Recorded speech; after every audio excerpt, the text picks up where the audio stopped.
The expected media circus that I think we all wanted to see how it would play out. And that was Kevin Durant meeting with the media ahead of tonight's game against the Memphis Grizzlies.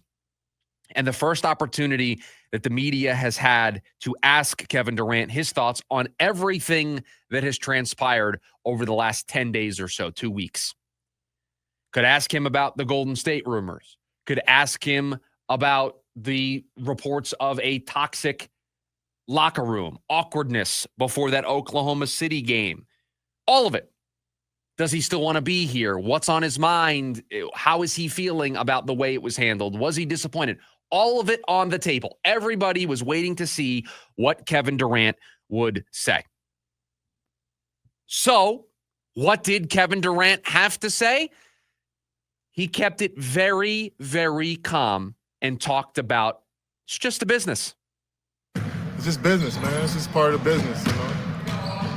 Everybody is bought and sold in this league, you know, so anybody could be up for auction, you know what I mean? So I understand that. You know, it's just about getting back on the court, trying to go out there and play the game that I love, you know. It's a part of the business, though, man. We all got to understand that. Credit to Gerald Bourguet for that clip of PHNX Sports. I think, producer Corey, what we should do in thinking about that clip, since when they talk to Kevin Durant, there's a bunch of people that are bouncing basketballs. I think when I talk on this show, we should have just crowd noise. We should just have background noise to see if I confuse all of you, if you can hear what Kevin Durant was saying. I hate that about media scrums. I think we might actually have some. On basketball in particular. Yeah. Why? I don't need to hear the squeaky shoes. I don't need to hear the basketballs bouncing. Can we find a quiet area to ask Kevin Durant questions or anybody questions? Why do we have to do it right there on the floor? I do not understand it. It's so distracting. And again, we should do that on this show. Anytime I'm making a really important point that I want you to hear, we should just play some type of music behind me to try to distract you. Because that's all I was feeling when hearing that Kevin Durant clip. But he was talking about it's a business. And days after Luka Doncic got moved by the Dallas Mavericks, it shouldn't be a surprise to anybody that names come up in trade talks. Now, Kevin Durant is well within his right to be upset about the way that it was handled. He is well within his right to be upset about not being clued in. And this is our guest here on this show, needing to be clued in on the Golden State side of things. We are connecting dots via reporting that was done by Brian Windhorst and Ramona Shelburne about when Kevin Durant and his business partner, Rich Kleiman, first learned that the Suns and Warriors were talking about this potential deal to send Durant to the Bay Area. It was when the Suns were in Golden State the Friday before the trade deadline. We know that during that game, Rich Kleiman, Durant's business partner, was sat and was seen talking to the owner of the Warriors. So I'll just play detective here on the radio like I did yesterday. If that's where they learned that this trade was being discussed, I can understand being upset. But you know what? Kevin Durant yesterday acted like the adult in the room. He acted like somebody who wants to put this behind him and wants to focus on the remaining 30 basketball games of the season. He sounded like somebody who wants to put this in the rearview mirror and focus on trying to get this team into the playoffs. Because if you woke up this morning while you were reading the newspaper, while you were drinking your cup of coffee, while maybe you were playing the Wordle or doing the crossword puzzle in the New York Times, you might have peeked in on the standings in the NBA. Should probably be part of your morning habits at this point. That's the part of the year we're in for the NBA. And if you did, if you checked in this morning, you know what you saw? You saw the Suns in what I would have called before the year an unfamiliar spot. But based on the way this season has gone, par for the course. The outside looking in. 11th right now in the Western Conference. Now it's because the teams in front of them have a half-game lead. They didn't play last night. Some others did. But I'm not interested in technicalities. I'm interested in waking up, looking at the standings, and seeing the Phoenix Suns on the outside looking in. So Kevin Durant yesterday tried to be the adult in the room. And I wouldn't even say he tried to be the adult in the room. He was the adult in the room. He could have very easily given an answer that wasn't necessarily to keep the cycle going, but left open some interpretation. He didn't do that. He made it very clear. I've been around noise before where whole spotlights on your team and people got so much to say about the group. Yeah, I've been through that before. And like I said, I understand the business, and that's what we all signed up for. And nobody's above the system. You know, as much as how much status I got and how much I've acquired in this league, you're still not above the business, and I always understood that. So it's about doing the best I can on the floor, man, and focusing on that, keeping the main thing. The business, that'll take care of itself. More squeaky shoes and basketballs, but in there as well was a Kevin Durant not trying to leave you any breadcrumbs. He didn't say anything in there to send us down a wild goose chase of what did Kevin Durant mean by this? Or what did KD mean by that? He was very matter of fact yesterday.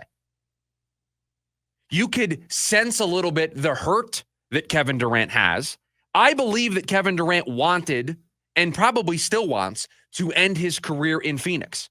And so you can feel that in some of the answers, but he didn't add gasoline to the fire. He didn't prolong this cycle of news. The Suns are going to play a basketball game tonight, and the focus is going to be on the basketball. And if over the next 30 games, the Suns can do more winning than losing, if they can keep themselves relevant in the playoff race, if they can keep that a reality, then that's where the focus will stay. This will all be background noise till summertime. I'm not saying it goes away completely. It's background noise until we have to confront the reality for the Phoenix Suns in the summer. Because there is a reality coming in the summer for the Suns. A lot of people's futures will be determined on how the last 30 games of this season go. How a potential playoff run for this team goes. Coaches, players, front office members, there's a lot riding on these final 30 games. If the focus can remain on the basketball because they're winning and they're staying relevant, then we can kick this can down the road and worry about this in the summertime. If they struggle, remember, they have the hardest schedule in the NBA over these final 30 games. So struggles are kind of baked in at this point. But if they struggle down the stretch, this isn't background noise. Yesterday wasn't Kevin Durant being the adult in the room and putting this to bed. It will continue to bubble to the surface. It will continue to fester. It will continue to manifest, because if this team loses more than they win and they slip out of the playoff picture altogether, I just told you where they sit going into tonight's game against Memphis. If they slip further and further down those standings, the future is going to be hard to ignore. The future is going to accelerate itself into the present. And we're going to ask questions about a lot of people. And Kevin Durant's future is going to be in the center of all of that.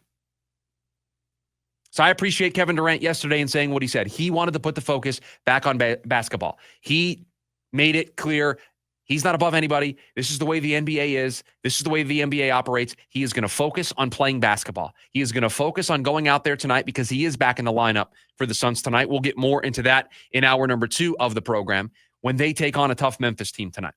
When they try to steal one of their next 3 games that we've talked about on this show, as you got to try to steal one to feel good about where things are, knowing what's coming after these 3 games. Memphis, Houston, San Antonio, the next 3 on the calendar for the Suns. After that, a little small patch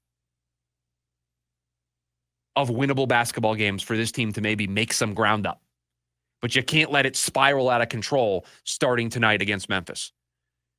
Kevin Durant yesterday acted like the adult in the room. He tried to put the focus back on the basketball product. Now it's up to KD's play on the court and the rest of the team to, we'll use Kevin Durant's term, let the main thing be the main thing. And the main thing for the Phoenix Suns should be the actual basketball. If it stays that way, it means they're playing well. And it means we can focus on play-in matchups and who they might draw in the first round. And trust me, I would much rather us have those conversations here on this show than to accelerate the future into what does KD's future look like? What does Devin Booker's future look like? Should they do this? Should they do that? Trust me, we're going to have plenty of time for that in the summer. Let's keep the main thing, and that is the on-the-court basketball.